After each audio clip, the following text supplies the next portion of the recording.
स्वागत है आप सभी का एक बार फिर से इस धमाकेदार कहानी में, जहां हर मोड़ पर रिश्तों की सच्चाई, धोखे का दर्द और इंसाफ की लड़ाई देखने को मिल रही है। ये रिश्ता क्या कहलाता है का मौजूदा ट्रैक अब अपने सबसे इंटेंस और इमोशनल फेज में पहुंच चुका है, जहां एक तरफ मेहर की कहानी खत्म हो चुकी है, वहीं दूसरी तरफ उसके पीछे छिपे हुए राज अब एक एक करके सामने आ रहे हैं। कहानी ने अचानक से जो रफ्तार पकड़ी है, उसने दर्शकों को हैरान भी किया है और उत्साहित भी। मेहर की मौत ने पूरी कहानी की दिशा ही बदल दी है। एक छोटी सी चोट और सीढ़ियों से गिरने का हादसा, लेकिन उसके पीछे छिपी साजिश और सच्चाई ने सब कुछ उलट कर रख दिया। ये सिर्फ एक हादसा नहीं था, बल्कि उस सच्चाई का अंत था जिसे मेहर लंबे समय से छिपाती आ रही थी।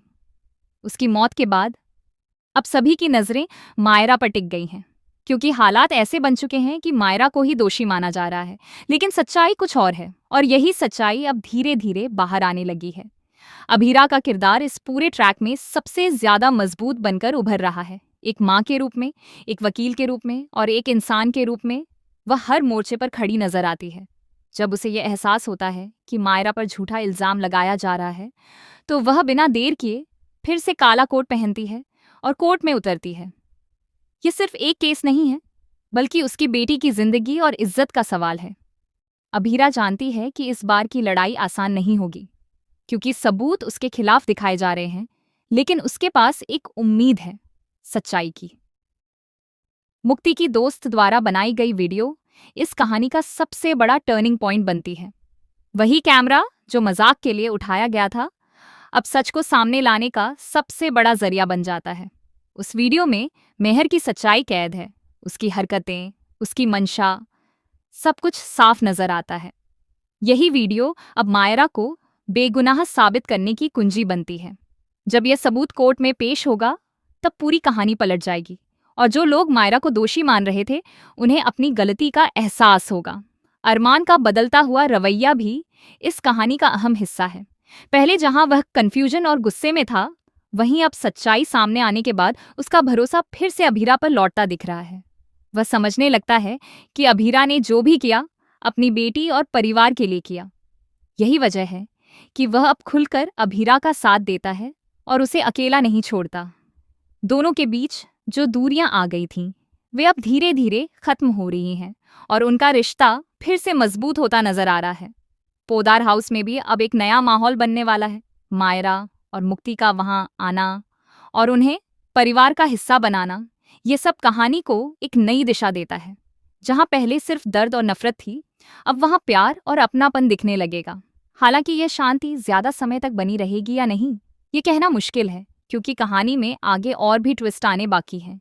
विद्या का डर और उसकी बेचैनी अब साफ नजर आने लगी है। वह जानती है कि अगर सच्चाई सामने आ गई, तो उसका बनाया हुआ पूरा खेल खत्म हो जाएगा।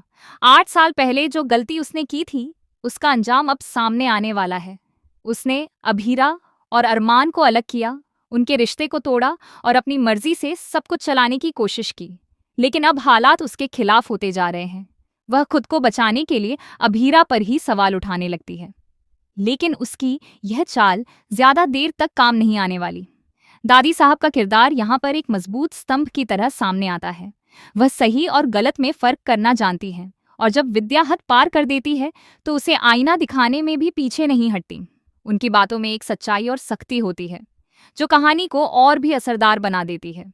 वह अब खुलकर अभीरा और अरमान का साथ देती नजर आती हैं, जिससे विद्या की मुश्किलें और बढ़ जाती हैं। दूसरी तरफ कृष और तान्या की कहानी भी धीरे धीरे खुलने लगी है। कृष का बार बार मेहर को फोन करना और उसका नाम छिपाने की कोशिश करना, यह साफ इशारा देता है कि वह भी इस पूरे मामले में कहीं ना कहीं शामिल है। तान्या को पहले से ही उस पर शक था, और अब उसके शक को और मजबूती मिल रही है। आने वाले एपिसोड्स में यह देखना दिलचस्प होगा कि कब और कैसे कृष की सच्चाई सामने आती है और उसका क्या अंजाम होता है। मित्तल जी का गुस्सा और बदले की भावना भी कहानी में नया तनाव लेकर आती है। अपनी बेटी को खोने के बाद उनका दर्द गुस्से में बदल चुका है, और वह पोदार हाउस को नुकसान पहुंचाने की कोशिश करेंगे। लेकिन इस बार उन्हें कड़ी टक्कर मिलने वाली है, क्योंकि अब परिवार पहले से ज्यादा एकजुट है। अभीरा, अरमान, मायरा और मुक्ति मिलकर हर मुश्किल का सामना करने के लिए तैयार हैं। इस पूरे ट्रैक में सबसे खास बात यह है कि हर किरदार अपनी जगह सही भी लगता है और गलत भी। कोई पूरी तरह से हीरो नहीं है और कोई पूरी तरह से विलेन नहीं। हालात और फैसले ही उन्हें उस मोड़ पर ले आते हैं जहां उन्हें अपने कर्मों का फल भुगतना पड़ता है। यही इस कहानी की सबसे बड़ी ताकत है, जो इसे दर्शकों से जोड़कर रखती है। अब देखने वाली बात यह होगी कि कोर्ट में क्या होता है। क्या मायरा पूरी तरह से बेगुनाह साबित हो पाती है? क्या विद्या का सच सबके सामने आता है? और क्या अरमान और अभीरा का रिश्ता फिर से पहले जैसा हो पाता है? इन सभी सवालों के जवाब आने वाले एपिसोड्स में मिलने वाले हैं और यही उत्सुकता दर्शकों को इस कहानी से जोड़े हुए है।